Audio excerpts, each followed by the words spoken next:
90 రోజుల కోర్సు పూర్తి చేస్తే చాలు 100% ప్లేస్మెంట్ సపోర్ట్ తో సాఫ్ట్వేర్ జాబ్ మీ సొంతం. వెంటనే కోడ్ జ్ఞాన్ డెస్టినేషన్ ని సంప్రదించండి.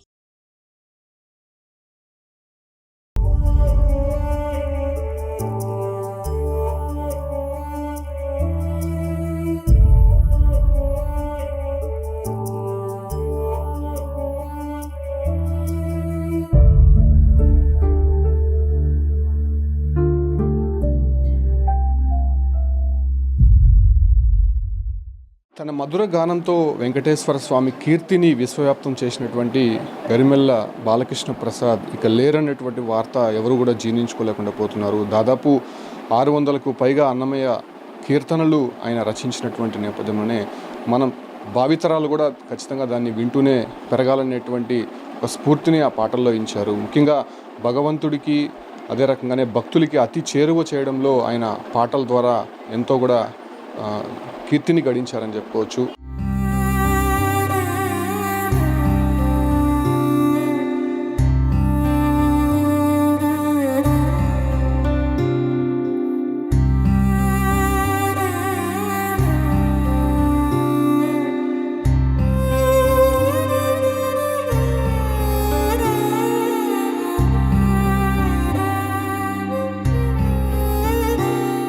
ప్రస్తుతం ఆయన నివాసంలోనే నేనున్నాను. ఆయన పార్థివ దేహం వద్ద కూడా ఆయన రచించినటువంటి పాటలు ఇప్పటివరకు కూడా మనకు వినిపిస్తూనే ఉన్నాయి. ఒకసారి ఆయనకు వచ్చినటువంటి అవార్డులు కావచ్చు, లేదంటే ఆయన్ని గౌరవించినటువంటి విధంగా ఉన్నటువంటి ఇక్కడ ఫొటోస్ కూడా మనం ఒకసారి చూడవచ్చు. ఇక్కడ ఒకసారి చూడవచ్చు ఎంతోమంది గురువులతో ఆయన మెలిగారు. దాంతోపాటు కూడా కర్ణాటక సంగీతం కావచ్చు, లేకపోతే లలిత కళలు, సో వీటన్నిటిపైన కూడా ఆయన చాలా వరకు కూడా ఒక పట్టు అనేది సాధించారు. ఆయన శిష్యులు కావచ్చు, అంటే ఆయన దగ్గర నుంచి ప్రేరణ పొందినటువంటి వారు అనేక మందే ఉన్నారని చెప్పుకోవచ్చు ప్రపంచవ్యాప్తంగా. అంటే 1978 నుంచి 2006 వరకు, అంటే 28 సంవత్సరాల పాటు టీటీడీలో ఆస్థాన గాయకుడిగా పనిచేసినటువంటి గరిమెళ్ళ బాలకృష్ణ ప్రసాద్ గారు సో 600 అన్నమయ్య కీర్తనలతో పాటు ఎన్నో గానాలు కూడా వినిపించినటువంటి పరిస్థితి. దాంతోపాటు కూడా సాంప్రదాయ జానపద సంగీతం కావచ్చు, లేదంటే కర్ణాటక సంగీతము, లలిత సంగీతంలో తనదైనటువంటి ముద్ర వేసినటువంటి వ్యక్తిగా ఆయన మనం చూపించవచ్చు. ఇక్కడ ఆయన కుటుంబ సభ్యులకు సంబంధించినటువంటి ఫోటోలు కూడా చూపిస్తాను. ఇద్దరు కుమారులు వీళ్ళు కూడా. ఇతని పేరు పవన్ కుమారు, అనిల్ కుమారు. అంటే ఇద్దరు కూడా అమెరికాలో సెటిల్ అయ్యారు. అమెరికాలో ఉన్నటువంటి నేపథ్యంలోనే ఆయన అంత్యక్రియలు రేపటికి పోస్ట్ పోన్ చేశారు. ఇక్కడ చూడొచ్చు ఆయన కుటుంబ సభ్యులందరూ కూడా మనం ఒకసారి చూడొచ్చు. తిరుమలకు వెళ్ళినటువంటి సందర్భంగా ఆయన కుటుంబ సభ్యుల ఫోటో కూడా మనం ఇక్కడ చూడొచ్చు. ఇక్కడ చూడొచ్చు కొంత ఓల్డ్ ఫోటో ఇది. తన ఇద్దరు కుమారులతో బాలకృష్ణ ప్రసాద్ గారు, ఆయన సతీమణి రాధా గారు కూడా మనం ఇక్కడ చూడొచ్చు. అక్కడ చూడొచ్చు మాజీ ఉపరాష్ట్రపతి వెంకయ్య నాయుడు గారు. ఆయన తిరుపతికి వచ్చి నేరుగా ఆయన నివాసానికి వచ్చి ఏదైతే బాలకృష్ణ ప్రసాద్ గారిని సన్మానించినటువంటి ఫోటో కూడా మనం ఇక్కడ చూడొచ్చు. ఇక్కడ ఆయన ఓల్డ్ ఫోటో కూడా కనిపిస్తూ ఉంటుంది. మనం ఇటువైపు చూడొచ్చు ఏదైతే రాష్ట్రపతి ద్రౌపది ముర్ము గారితో కూడా ఆయన ఒక అవార్డు అందుకుంటున్నటువంటి ఫొటోస్ కూడా మనం ఇక్కడ గుర్తించవచ్చు. దాంతోపాటు అక్కడ చూడొచ్చు మాజీ సీఎం వైఎస్ రాజశేఖర రెడ్డి గారితో కూడా ఒక మొమెంటో ఆయన చిరు జ్ఞాపకంగా ఇక్కడ ఫోటోగా చూడొచ్చు. ఇక్కడ చూడొచ్చు మాజీ ముఖ్యమంత్రి రోసయ్య గారితో ఉన్నటువంటి అనుబంధాన్ని ఆయన గుర్తు చేసుకుంటూ ఒక మొమెంట్. అంటే ఇవన్నీ కూడా ఆయనకి చాలా చిన్నవనే చెప్పాలి. ఆయనకి ఇంకా గుర్తింపు అనేది రావాల్సి ఉంది. ఎందుకంటే ఆయన రచించినటువంటి అన్నమయ్య కీర్తనలు కావచ్చు ఇప్పటికే కాదు భావితరాలు కూడా ఆయన ఒక స్ఫూర్తిగా నిలుస్తుందని మాత్రం చెప్పచ్చు. ఆయన సతీమణి రాధా గారు ఉన్నారు. సో ఆయన్ని ఎప్పటి నుంచో ప్రోత్సహిస్తూ కూడా ఆమె కూడా ఆయనకి ఎంతో కూడా తోడ్పాటు అందించారు. ఉండారు మాట్లాడదాం. నమస్కారం. ఏంటి ఆయనకి మీకు మధ్యలో ఉన్నటువంటి మీరు ధర్మపతిగా ఆయన పట్ల బాధ్యత నిర్వహించారు. సో ఆయనకి సంబంధించినటువంటి సంగీతంలో కూడా మీరు ఆయన భాగం పంచుకున్నారు. ఏం చెప్తారు? వర్క్ చేస్తాను అన్నీ, కానీ ఆయనకి పాట ఒకటే ప్రపంచం. కానీ వీళ్ళు జరగాలి కదా, పిల్లలు సంసారం అంతా అందుకని ఇంట్లో కూర్చొని అన్నీ చేసుకునేదాన్ని. కచేరీ ఎంత పాడేదాన్ని. ఇద్దరు చేరి పాడాము. కర్ణాటక మ్యూజిక్ చాలా పాటలు పాడతారని తెలిసింది. ఒక పాట పాడతారు ఆయన కోసం ఇప్పుడా?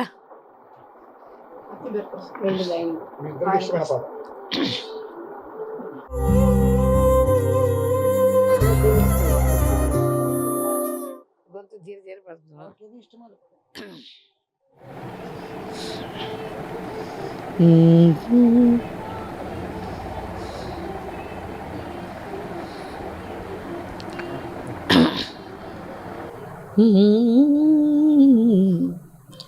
అంతయు నీవే హరి పుండరి కాక్ష, అంతయు నీవే హరి పుండరి కాక్ష, చింతనగు నీవే శ్రీరఘురామా, అంతయు నీవే హరి పుండరి కాక్ష, చింతనగు నీవే శ్రీరఘురామా, అంతయు నీవే హరి పుండరి కాక్ష, కులమును నీవే గోవిందుడా, కులమును నీవే గోవిందుడా, నా కలిమియు నీవే కరుణానిధి, కులమును నీవే గోవిందుడా, నా కలిమియు నీవే కరుణానిధి, తలపులు నీవే ధరణీధరా, తలపులు నీవే ధరణీధరా, నా నెలవును నీవే నీరజనామా, అంతయు నీవే హరి పుండరి కాక్ష, చింతనగు నీవే శ్రీరఘురామా, అంతయు నీవే హరి పుండరి కాక్ష, చింతనగు నీవే శ్రీరఘురామా, శ్రీరఘురామా, శ్రీరఘురామా. మా వారికి చాలా ఇష్టమైన పాట ఇచ్చిన. ఎలా ఉండేవాళ్ళం మీతో కానీ పిల్లలతో కానీ? చాలా జోగిగా కలివిడిగా ఉండేవాడు. ఎప్పుడు పాట ట్యూన్స్ ఆ మంచం మీద దిగడు, రాసుకుంటూనే ఉంటాడు.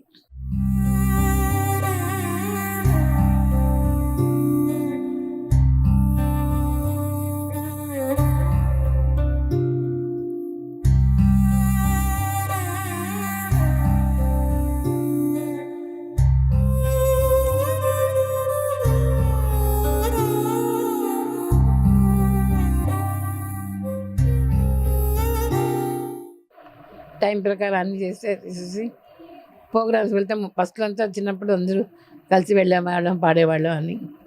ఇప్పుడు నేను నడవలేను కాబట్టి ఎక్కడ వెళ్ళను.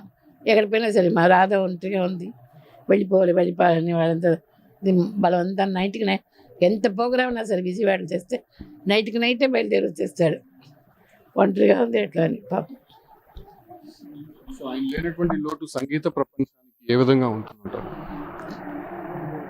ఆయన లోటుని కాదు, ఆయన వల్ల చాలామంది నేర్చుకుంటారు, ఇంకా బాగా అవుతుంది. ఆయన్ని కోల్పోయాం కానీ ఆయన ఎంతో ఒక బండారం, అన్నమయ్య బండారం దాకా నోటేషన్స్ రాగాలు. ఆ అన్నమయ్య ఒకటే కాదు, త్యాగరాజ కీర్తన కూడా తన సొంతంగా పాడుకున్నారు. కొన్ని కీర్తనలు హనుమంతుడు మీద కొన్ని పాటలు రాశారు.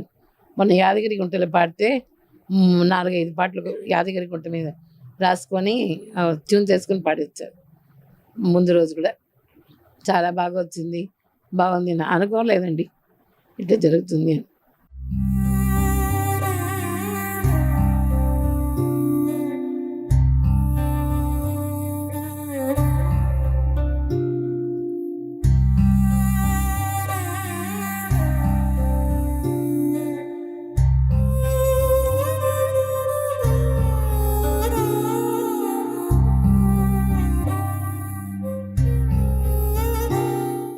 వాళ్ళ నివాసంలో చూస్తున్నాము. ఆయన లేనటువంటి లోటును ఎవరు తీర్చలేరు. సంగీత లోకానికి ఆయనకు అందించినటువంటి సేవలని చిరస్మరణీయంగా గుర్తిస్తున్నారు. ఇప్పుడు వరకు వచ్చినటువంటి అవార్డులే కాదు, ఖచ్చితంగా ఆయనకి పద్మశ్రీ రావాల్సినటువంటి వ్యక్తి. ఖచ్చితంగా ఆ రకంగా కూడా మేము ప్రయత్నాలు చేస్తామని చెప్పి కూడా చెప్తున్నారు. సో పెరుమల్ల బాలకృష్ణ ప్రసాద్ గారికి సుమన్ టీవీ కూడా ప్రగాఢమైనటువంటి సానుభూతి తెలుపుతోంది.